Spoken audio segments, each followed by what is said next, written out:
I fully admit that when I first got my copy of Old Gods of Appalachia in my mailbox, I was hesitant to read it, but for some reason, it kept calling my name in the strangest of occasions.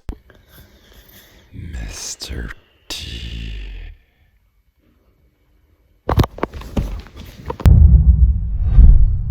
Hi there fellow roleplayers and game masters, I am Mr. Tarask and this is still your go-to YouTube channel for anything Cypher system, and today I want to talk about Old Gods of Appalachia, a book that is insanely beautiful and insanely big. This is an RPG for the Cypher system, and if you do not know what the Cypher system is, make sure to check out my 5-minute video where I basically explain the entire Cypher system and you're basically ready to play once you've watched that. Now, Old Gods of Appalachia might be the most beautiful book, at least the cover is, that I have in my possession to date. Now, this is a first impressions video. This is not a full review, so don't expect me to go over the classes, go over all of the options in the PDF and all of that jazz. No, I have been flipping through this. I have been reading a lot of this, but it is incredibly big. It is filled with incredibly good and well-written content. It really blew my mind on many different levels, so I just wanted to get this video out. Maybe you can make a decision if you want to get it for yourself. The reason why I was hesitant to open this up is because Old Gods of Appalachia is a podcast that I never listened. Now, full disclosure, I do not listen to podcasts. I've tried listening to many different podcasts, D&D, Cypher System, inline skating, chess, whatever, read out loud books and all that jazz. I just can't, and I do not know why. That said, I got the book Old Gods of Appalachia. I really thought it was a beautiful cover, but I immediately read it was based on a podcast that I never listened to, so it kind of didn't interest me. But when I say in my intro that it was calling my name, I almost mean that literally. It has been sitting on my shelf, it has been laying around here and there, and it has constantly called my name in order for me to open it up, and that is probably due to the insanely beautiful cover. I don't know what it is, but it just strikes me as, I think, the most beautiful book out there. So I'm looking at this RPG from a non-podcast perspective, which is, I think, the best way of looking at it, because comparing the podcast to the book is probably going to be a little bit weird for some people, because as the book states, they literally say it like we had to change some stuff, some setting stuff, some rule stuff, some stuff that isn't really the same as in the podcast, but that is just because the podcast is an entirely different medium from the Old Gods of Appalachia physical release book RPG thing. So Old Gods of Appalachia basically takes place in a, if I'm not mistaken, early 20th century alternative Appalachia. If you do not know what Appalachia is, whatever, how you pronounce it, it is basically a region in somewhat north of the United States of America that has like a lot of mountains and a lot of forests going on, and I never heard of it before I read the name, but then I read the book and they literally say it's a real place, but it's an alternative version of that real place where in these forests and in these mountains there are a bunch of weird creatures and weirdness going on. So it is a horror RPG, but you kind of get to fill in yourself how that horror plays out. Maybe you are a farmer trying to protect your family. Maybe you are a bunch of people that live in a village that is under attack by a weird monster or an underground worm or something like that. Maybe there's an illness going over the town. Maybe you're the mayor of that town and you're trying to keep people at bay and people are turning in all kinds of weird creatures. It is that kind of horror, early 20th century. So there is some gunshots, there are some knives, there is some really old school stuff going on, and it really feels like a fresh new RPG that I really want to play. Now, what do you get for your money if you decide to spend $70 on the main role-playing game? Yes, $70 US.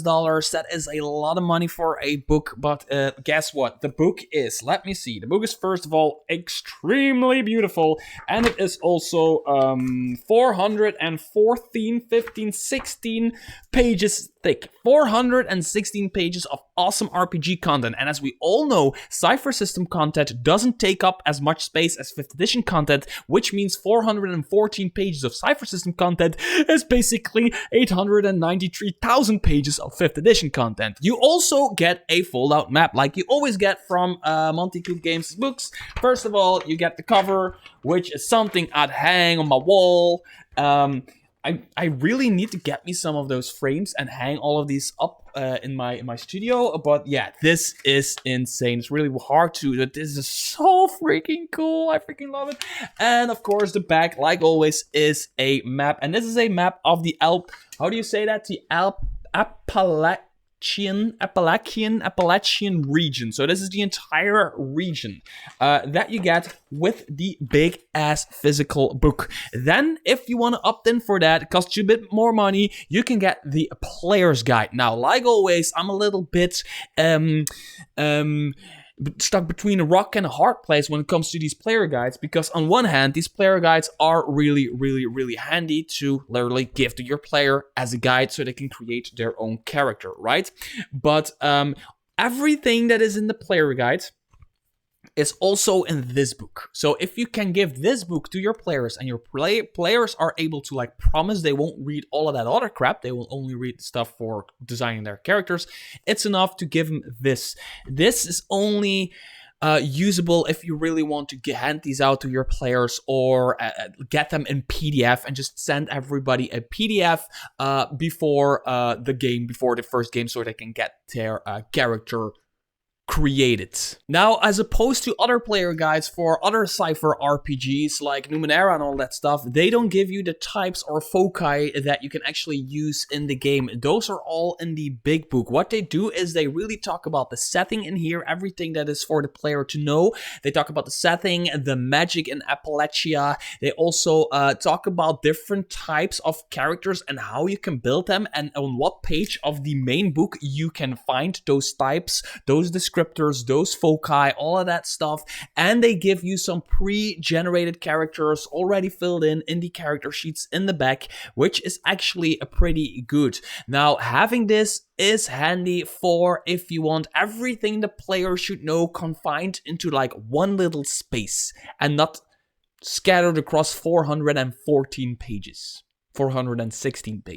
What does this big, beautiful book give you? Well, literally everything you'd expect. It gives you an entire section on how to like interpret this game when you have listened to the podcast or when you haven't listened to the podcast, how to play an RPG, how that works and all that jazz. It talks about part 2, Welcome to the Family, where you get like to create your character with new types, new descriptors, new foci, the currency of the game, all that stuff. An entire section on playing the game where they talk about a lot of the rules of the Cypher system, like reprinted and retold in this book, but also some like stuff that really belongs to the old gods of Appalachia, the role-playing game itself. It talks about part 4, the darkest mountains in the world, which is actually the entire Appalachian setting. They completely flesh it out with cities, NPCs, towns, all of that stuff. Part 5 is running the game, which is they really go deep into like how to run the game,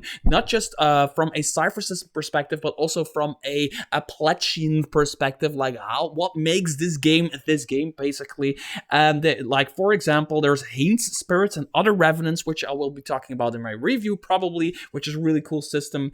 And they talk about they have adventures in here, which 2 adventures you can play, which are pretty damn long and cool adventures. They're not just like those one-pagers you get from other books.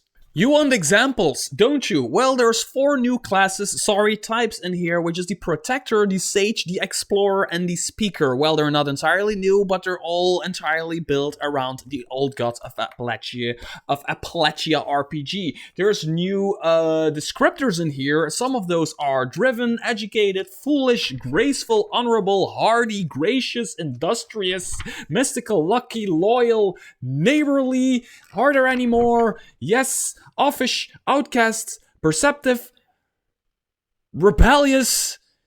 Or what about some new foci? Yes, for example, there is Does What Needs Doing, and there is also Fear No Haints. You are no stranger to death, but death isn't where your focus or strengths truly lie. Instead, you look at those who've long crossed that threshold, the spirits. And like we're used to from any Cypher system book, it comes with monsters and NPCs. Like the handsome but fearsome Grey Ladies. And there is so much more. in the Old Gods of Appalachia RPG that I do not know how or when or how I'm going to review it. It's probably going to be a video that's going to be 2 hours long. Just know that I absolutely love it. And as you might be used from me for Cypher system books, mostly I get the books for their tools like the classes and the ciphers and the monsters and the foci and all of that stuff. I normally am not really interested in the setting. Like for example, there's the superhero book. I'm not interested in that setting. There is the Godforsaken book for playing fantasy with the Cypher system. I'm not interested in the Godforsaken setting, but I'm interested in anything else from that book. Old Gods of Appalachia, outside of Numenera, might be the first real Cypher book that really caught my eye due to the setting. The setting is what makes it incredibly good. Just the vibe, the feeling. It's kind of like Midgard for 5th edition. You just open it up and it is so fleshed out. It is so rich. It is so crazy. It is so fresh but recognizable at the same time. It uses a system that we all know and love, but also introduces new stuff that just makes sense for the game. Overall, it is an incredible book with incredible art, incredible writing, incredible amounts of content, and I can say incredible one more time because this is my channel, I can do whatever I want. Until next video, bye bye.